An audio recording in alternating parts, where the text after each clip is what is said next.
Marcela Rustici, ¿no? Marcela, ¿puedes compartir, Marcela, mientras te presento? Perfecto, ya estoy en eso. Marcela es docente e investigadora del Instituto de Fisiología Vegetal de la Facultad de Ciencias Agrarias y Forestales de la Universidad Nacional de La Plata y de la Universidad Nacional del Noreste de la provincia de Buenos Aires. Marcela nos va a hablar de la germinación y regeneración in vitro de Sesbania punicea y Sesbania virgata. Bueno, Bienvenida, Marcela, adelante. bueno, muchas gracias. Buenas tardes a todos. Sí, bueno, les voy a contar un trabajo que hicimos en el Instituto de Fisiología Vegetal y en el Centro Experimental de Propagación Vegetativa, dos lugares que dependen de la Facultad de Ciencias Agrarias y Forestales de la Universidad Nacional de La Plata, donde evaluamos la germinación y regeneración in vitro de Sesbania punicea y Sesbania virgata. Bien, este trabajo surge en realidad dentro de un proyecto más grande donde teníamos como objetivo elegir especies tanto leñosas como herbáceas, nativas, que tuviesen la capacidad de tolerar altas concentraciones de metales pesados para poder ser usadas en programas de fitorremediación. Dentro de ese screening que fuimos haciendo de especies, surgieron estas dos especies del género Sesbania, Sesbania punicea y Sesbania virgata, que crecieron óptimamente en suelos con el agregado de altas concentraciones de metales pesados, principalmente zinc y cobre. El género Sesbania ya está referido en la bibliografía como que tiene propiedades de tolerar altos niveles de metales pesados, e incluso hay una especie de Sesbania, que es Sesbania drummondi, que no es nativa de nuestra zona, pero que se la considera hiperacumuladora de plomo y de cadmio. Bien, en cualquier programa de fitorremediación, una vez elegida la especie apropiada, es importante contar con un gran número de plantas para poder ser utilizadas en estos programas. Entonces es necesario conocer la capacidad de multiplicación de estas especies, ya sea por reproducción por semilla o bien por propagación vegetativa, incluyendo técnicas de cultivo de tejidos in vitro. Dentro de estas técnicas de cultivo de tejidos in vitro, la fase de callo es muy interesante porque suele aportar variabilidad y permite introducir características deseables, como por ejemplo tolerancia a diferentes estreses bióticos y abióticos, como puede ser el caso de la presencia de metales pesados en el suelo. Y además, pasar por este estadio de callo y poder regenerar plantas a partir de estos callos, también es un avance para lograr obtener plantas genéticamente modificadas.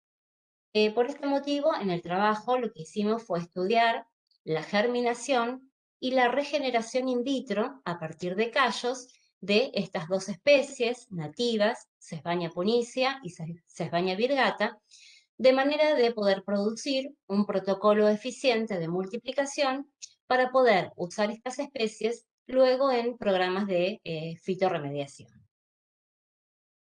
Bien, hicimos ensayos referidos a la parte de germinación y también hicimos ensayos donde quisimos evaluar las distintas respuestas morfogénicas in vitro. En cuanto a los ensayos de germinación, como el género Sesbania pertenece a la familia Fabaceae, se sabe que la mayoría de las especies de esta familia tienen problemas de dormancia fisiológica. Entonces lo que hicimos fue distintos tratamientos para poder romper esa dormancia. Hicimos un tratamiento testigo, sin ningún tratamiento pregerminativo, y después hicimos escarificación química con ácido sulfúrico concentrado, lavado con agua corriente durante 24 horas y también escarificación mecánica con lija.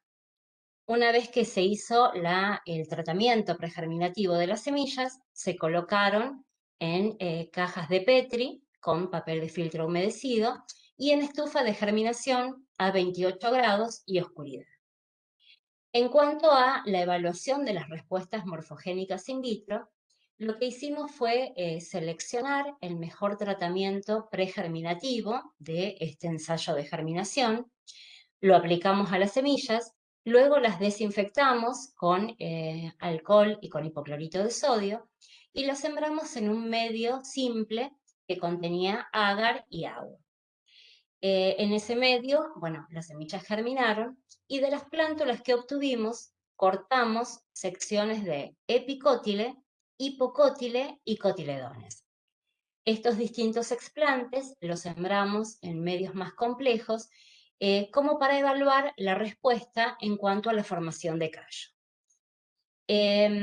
Esos explantes fueron cultivados en cámara de cultivo a 25 más menos 2 grados de temperatura, 16 horas de fotoperíodo y 100 micromoles de fotones por metro cuadrado por segundo de irradiancia. Bien, estos son los distintos medios que utilizamos en las distintas etapas según el objetivo que buscábamos. En todos los casos utilizamos agar y sacarosa y en el caso de los medios más complejos incorporamos macro y micronutrientes y vitaminas de Moragiga Scoob y después la diferenciación de la organogénesis, ya sea callo, brotes o raíces, lo obtuvimos modificando los reguladores de crecimiento que aplicamos al medio. En el caso de la inducción de callo utilizamos ácido naftaleno acético y bencilaminopurina en cantidades iguales. Para la proliferación de brotes utilizamos bencilaminopurina y en el caso de la inducción de raíces utilizamos ácido naftaleno acético con las sales de Moragiga Scoob reducidas a la mitad. En cuanto a los resultados que obtuvimos, bueno, acá vemos los ensayos de germinación, donde podemos observar el porcentaje de germinación a lo largo de los días, tanto para Sesbania punicia como para Sesbania virgata. El tratamiento testigo, que no tuvo ningún tratamiento pregerminativo, dio un resultado de germinación bastante bajo, igual que el lavado de las semillas con agua corriente. Los dos tratamientos que respondieron mejor son los que tienen escarificación, tanto mecánica como química, y en las dos especies, Punicia y Virgata, el mejor resultado fue la escarificación mecánica. Por ese motivo, ese fue el tratamiento que elegimos para después seguir los ensayos in vitro.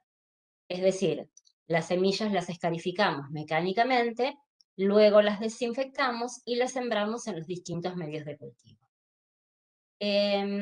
Acá lo que podemos observar son las respuestas morfogénicas que obtuvimos en Sesbania punicia y Sesbania virgata, según el explante que utilizamos, ya sea cotiledones, secciones de epicótile o hipocótile.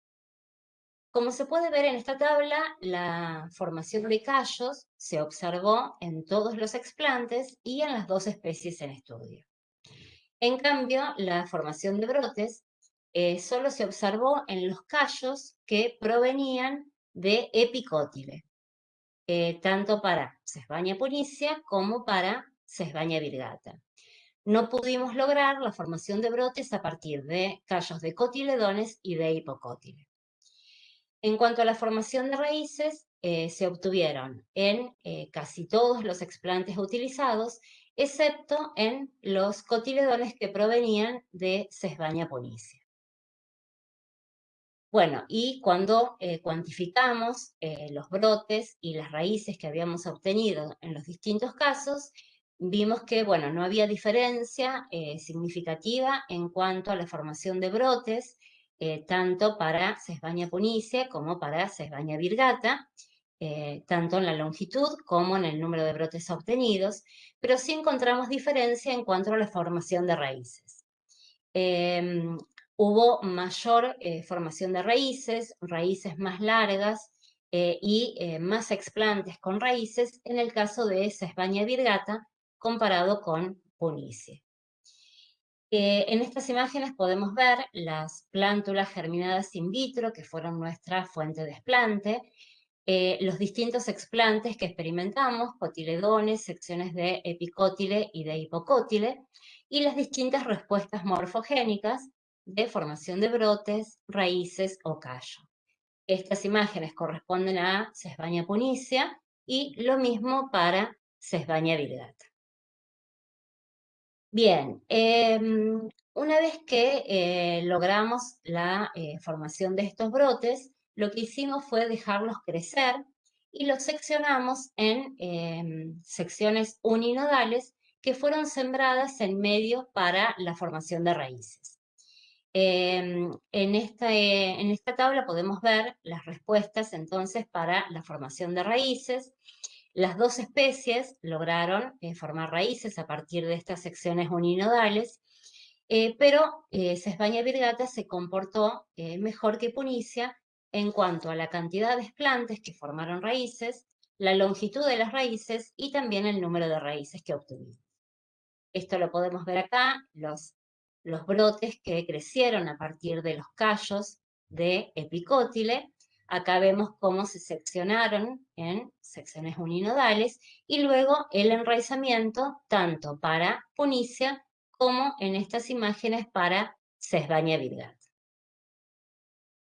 Bien, como conclusiones de este trabajo podemos ver que tanto Sesbania punicia como Sesbania virgata pueden ser reproducidas muy fácilmente por semilla, luego de realizar tratamientos pregerminativos y especialmente tratamientos referidos a escarificación, tendientes a disminuir la dureza y la impermeabilidad de los tegumentos. Recordando que estas dos especies pertenecen a la familia Fabaceae y suelen tener problemas de dormancia. Por otro lado, la regeneración in vitro, a partir de callo, fue posible en ambas especies cuando utilizamos como explante inicial secciones de epicótile, que son los que presentan capacidad caulogénica, mientras que cotiledones e hipocótile no presentaron esta característica. La respuesta en cuanto a el enraizamiento o la formación de raíces in vitro fue buena para las dos especies, es decir, las dos lograron el enraizamiento, pero se comportó mejor Sesbania virgata que Sesbania punicia. Y bueno, así como conclusión general, podemos decir que la capacidad de regenerar estas plantas a partir del cultivo de callos aporta nueva información para avanzar en estudios, ya sea de transformación genética o para aumentar la variabilidad, de modo de permitir obtener más tolerancia a metales pesados y poder usar estas especies entonces para planes de fitorremediación o para revegetación de ecosistemas degradados. Bueno, muchas gracias. Muchas gracias, Marcela. Interesante la charla, muy bien con el tiempo también. Muchas gracias por respetarlo. Gracias. Y bueno, vamos a ver si hay algunas preguntas. Si está Gustavo, Lorena. No, todavía no hay ninguna pregunta.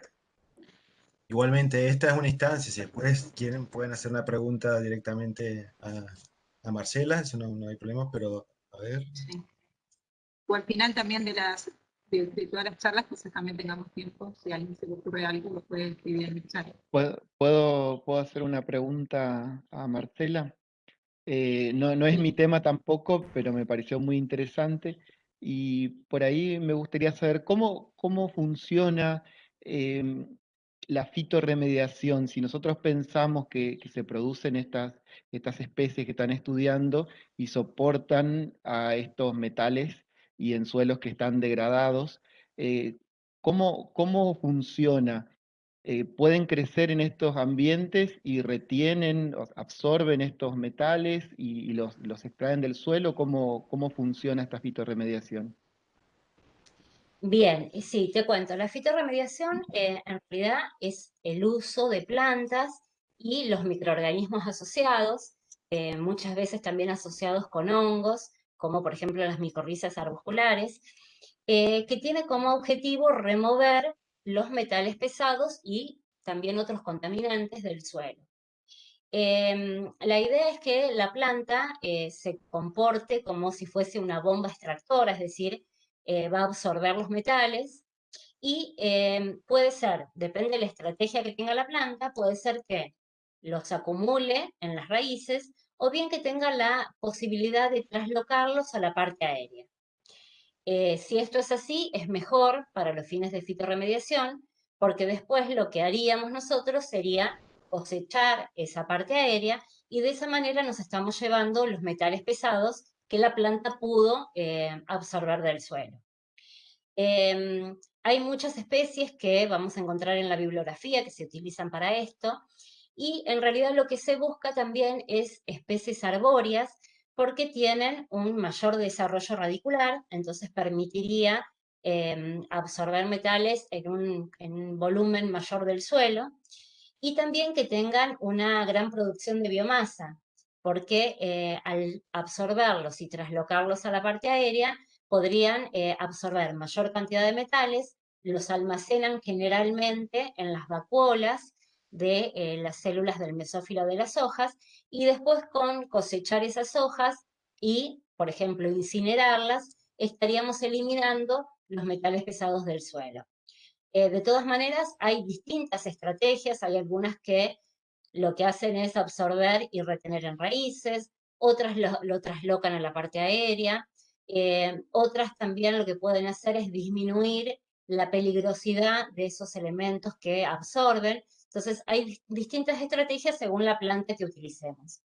En el caso de Sesbania, los ensayos que nosotros estuvimos haciendo es que en principio pueden crecer óptimamente en condiciones de alta concentración de metales en el suelo, es decir, los absorben, los traslocan a la parte aérea y no les producen grandes efectos a nivel de crecimiento y a nivel fisiológico. Es decir, la planta puede seguir con su ciclo normal de crecimiento.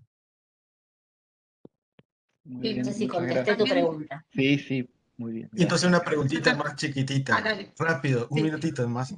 Y ya avanzaron entonces algún tipo de pruebas de estas plántulas obtenidas a partir de forma in vitro, si efectivamente también se reproduce eso que están viendo, si toleran Bien, o algo. bien. Nosotros recién llegamos a esto de regenerar las plantas a partir de callo.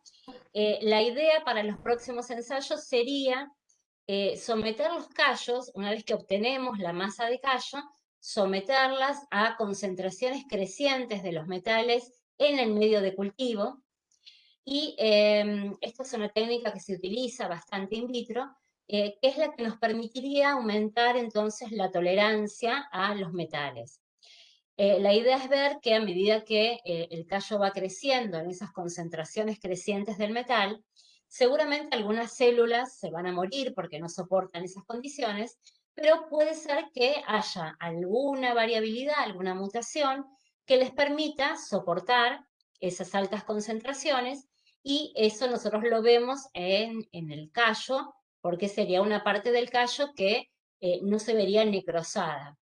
Y entonces a partir de esa zona del callo que sobrevivió a esas condiciones, regenerar las plantas, y después las plantas habría que probarlas, obviamente, en condiciones de suelo con elevado contenido de metales pesados, y también la idea es medir el contenido de metales en el callo, para ver si el callo lo absorbió, y a partir de esa gran cantidad de metal que tiene el callo, se pudo regenerar plantas que también sean tolerantes.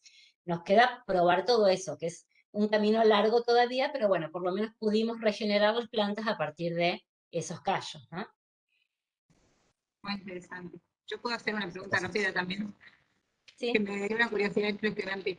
Se sabe, me imagino que debe estar estudiado, porque no sé nada del tema, pregunto, ¿qué tipo de metales digamos, absorbe más una planta que otra? Uno, si quiere hacer una fitorremediación de un terreno, tiene que estudiarlo y poner determinadas especies de planta como para cubrir todos digamos, los metales que pueda tener ese suelo. Bien, sí, en realidad existe cierta especificidad. Por ejemplo, yo mencionaba Sesbania drummondii, que se considera hiperacumuladora de cadmio y plomo. Estas que estudiamos nosotros toleran altas concentraciones de cobre y de zinc. Es decir, hay una afinidad de las plantas con el metal. Es decir, primero nosotros lo que tendríamos que ver es cuáles son los metales que estarían en alta concentración en el suelo, para después evaluar qué especie sería la que podríamos poner ahí para un programa de fitorremediación. No cualquier especie puede tolerar cualquier metal. Claro, Ujú. muchas gracias. No, de nada.